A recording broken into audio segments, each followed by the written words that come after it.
Hola Sexto Sexta, de nuevo con ustedes, después de mandarle la unidad 1 con la introducción a la neumática y a la hidráulica, en donde pudimos apreciar que funciona con dos fluidos diferentes.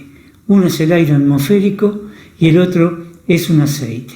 A continuación vamos a comenzar el estudio de la unidad 2, que se llama Producción y Distribución del Aire Comprimido, que consta de dos partes. La primera, el compresor, y la segunda, las bombas hidráulicas, con dos TP diferentes. A continuación volveremos a definir a la neumática como a la tecnología que emplea el aire atmosférico comprimido como modo de transmisión de la energía necesaria para mover y hacer funcionar mecanismos. Sus partes principales en un circuito es el compresor, el depósito, elementos de protección, elementos de control, elementos de transporte, elementos de trabajo. Definimos a la hidráulica como a la tecnología que emplea un líquido o fluido, aceites especiales, como modo de transmisión de la energía necesaria para mover y hacer funcionar mecanismos. Sus partes en el circuito es depósito con un filtro de aspiración, motor, bomba, filtro, red de distribución, elementos de mando, cilindro. Y distribución del aire comprimido. Luego de volver a recordar cómo son los circuitos neumáticos e hidráulicos, vamos a estudiar sus distintos componentes. Comenzaremos por el estudio del compresor y, como ya dije anteriormente, después vamos a estudiar a las bombas hidráulicas. Grupo compresor. El aire atmosférico se encuentra sometido a una presión en torno a un bar y para ser utilizado en un circuito neumático es necesario comprimirlo a 6 bares de presión. En la fotografía de la derecha observamos un compresor típico que se utiliza en los talleres, en donde podemos destacar sus partes principales: el grupo de compresión, el motor auxiliar, el refrigerador, el depósito y la unidad de mantenimiento. Tipos de compresores. Se destacan dos tipos básicos de compresores. El primero trabaja según el principio de desplazamiento, en donde el aire admitido se lo comprime en un recinto hermético, reduciendo el volumen. Como ejemplo, el compresor de émbolo, que puede ser oscilante o rotativo. El otro trabaja según el principio de la dinámica de los fluidos. El aire es aspirado por un lado y comprimido como consecuencia de la aceleración de la masa. Turbinas. En el siguiente cuadro nos muestra los tipos de compresores. Compresores de desplazamiento. Tenemos compresores alternativos de pistón, de diafragma. Compresores rotativos, multicelular, de tornillo, root, y compresores dinámicos, axial y radial. Compresores a émbolo, también se los llama reciprocante y son los más utilizados. Principio de funcionamiento. Un eje mediante una biela y una manivela produce el movimiento alternativo de un pistón. Al bajar el pistón se introduce el aire. Cuando ha bajado totalmente se cierra la válvula de admisión y comienza a subir el pistón y con ello la compresión del aire. Cuando este aire se ha comprimido hasta el máximo, la válvula de escape se abre y sale el aire a presión. Es igual al funcionamiento de los motores de combustión interna.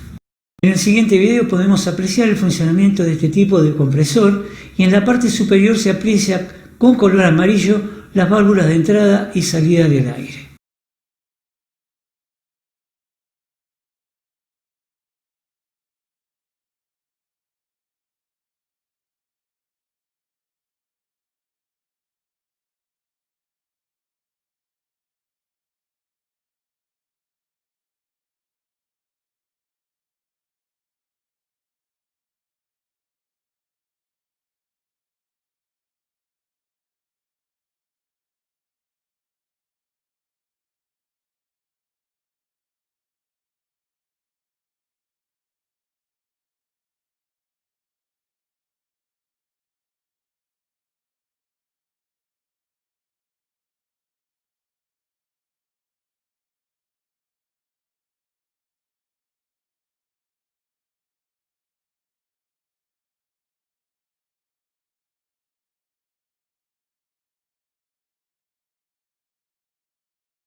Etapas. Los compresores se distinguen entre ellos por fabricarse de baja, media y alta presión y de 1, 2, 3 o más etapas. Hasta 12 bar de potencia igual a una etapa. Hasta 20 bares, 2 etapas. Hasta 200 bar, 3 o más etapas. Compresores de 2 etapas. Principio de funcionamiento. Son bicilíndricos. El aire aspirado se somete a una compresión previa por el primer émbolo. Seguidamente se refrigera para luego ser comprimido por el siguiente émbolo. El volumen de la segunda cámara de compresión es, en conformidad con la relación, más pequeño. Durante el trabajo de compresión se forma una cantidad de calor que tiene que ser evacuada por el sistema de refrigeración. A continuación tenemos un video de cómo es el funcionamiento de este tipo de compresor.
Compresores rotativos. Principio de funcionamiento.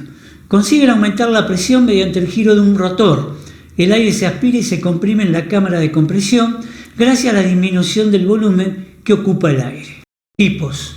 Compresor de paleta, compresor de husillo o Roots. Estos últimos son utilizados en motores diésel de 2 tiempos. Siguiendo con los compresores rotativos tenemos el compresor de tornillo y el turbocompresor. En el siguiente video podemos apreciar en primer lugar un compresor a tornillos, luego un compresor root y después cómo funciona un compresor a paleta. Si prestamos atención, las paletas están descentradas y poseen un resorte que las comprime para realizar el proceso de compresión.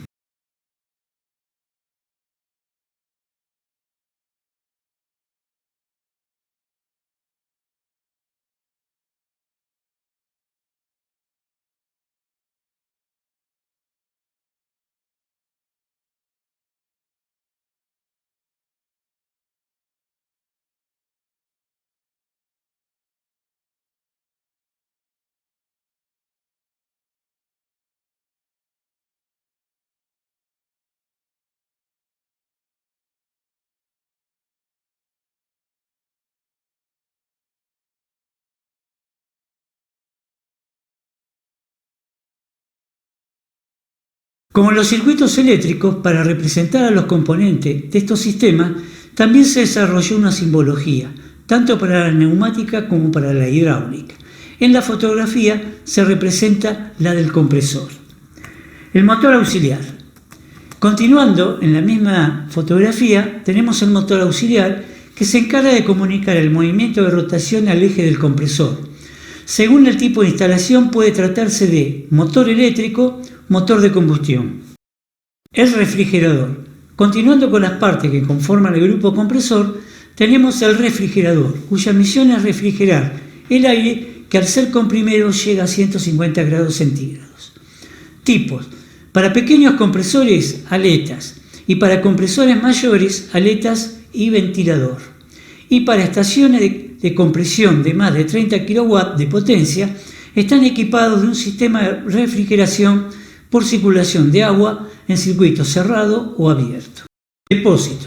Su función es amortiguar las pulsaciones del caudal de salida de los compresores alternativos, permitir que los motores de arrastre de los compresores no tengan que trabajar de manera continua, sino intermitentemente. Hacer frente a las demandas del caudal sin que se provoque cargas de presión en la red. Y los factores que influyen más decisivamente en el dimensionamiento de los depósitos son el caudal del compresor, las variaciones de la demanda, el tipo de refrigeración que determina unos periodos aconsejables de paro o marcha en vacío. En la siguiente imagen tenemos dos tipos de depósitos. El que tiene incorporado el grupo compresor motor, los más usados en los talleres, el que está separado del grupo compresor motor. A la derecha se representa el correspondiente símbolo. La regulación del compresor. La regulación tiene como misión adaptar el caudal suministrado por el compresor al consumo. El caudal varía entre dos valores límites ajustados, presión máxima y mínima. Tipo de regulación. Regulación de marcha en vacío. Se divide por escape a la atmósfera, por aislamiento de la aspiración, por apertura de la aspiración. Regulación de carga parcial. Se divide regulación de velocidad de rotación y regulación por estrangulación de la aspiración. Y por último tenemos regulación por intermitencias. Regulación de marcha en vacío. Regulación por escape a la atmósfera. En esta simple regulación se trabaja con una válvula reguladora de presión a la salida del compresor, en A en la imagen. Cuando el depósito, RE, se ha alcanzado la presión deseada, dicha válvula abre el paso y permite que el aire escape a la atmósfera. Una válvula antirretorno impide que el depósito se vacíe. Se utiliza en instalaciones muy pequeñas. B. Regulación para aislamiento de la aspiración. En este tipo de regulación se bloquea al lado de aspiración, B de la imagen, la tubulatura de aspiración del compresor está cerrada. El compresor no puede aspirar y siguen funcionando en el margen de depresión. Esta regulación se utiliza principalmente en los compresores rotativos y también en los de émbolos oxidantes. Regulación por apertura de la aspiración. Se utiliza en compresores de émbolo de tamaño mayor. Por medio de una mordaza se mantiene abierta la válvula de aspiración y el aire circula sin que el compresor lo comprima. Esta regulación es muy sencilla. Regulación de carga parcial. Se distingue en regulación de la velocidad de rotación. Tenemos dos tipos. Motor de combustión. Para el motor de combustión, ajustar el regulador de velocidad en función de la presión de servicio deseada. El elemento puede ser manual o atmosférico. Para motores eléctricos se regula la velocidad de rotación por el empleo de motores de polos conmutables. B. Regulación de caudal aspirado.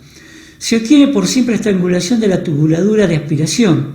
El compresor puede ajustarse así a cargas parciales predeterminadas. Este sistema se presenta en compresores rotativos o en turbocompresores. Por último tenemos regulación por intermitencia. En este sistema el compresor tiene dos estados de servicio, funciona a plena carga o está desconectado. El motor de accionamiento del compresor se para al alcanzar la presión máxima, se conecta de nuevo y el compresor trabaja al alcanzar el valor mínimo.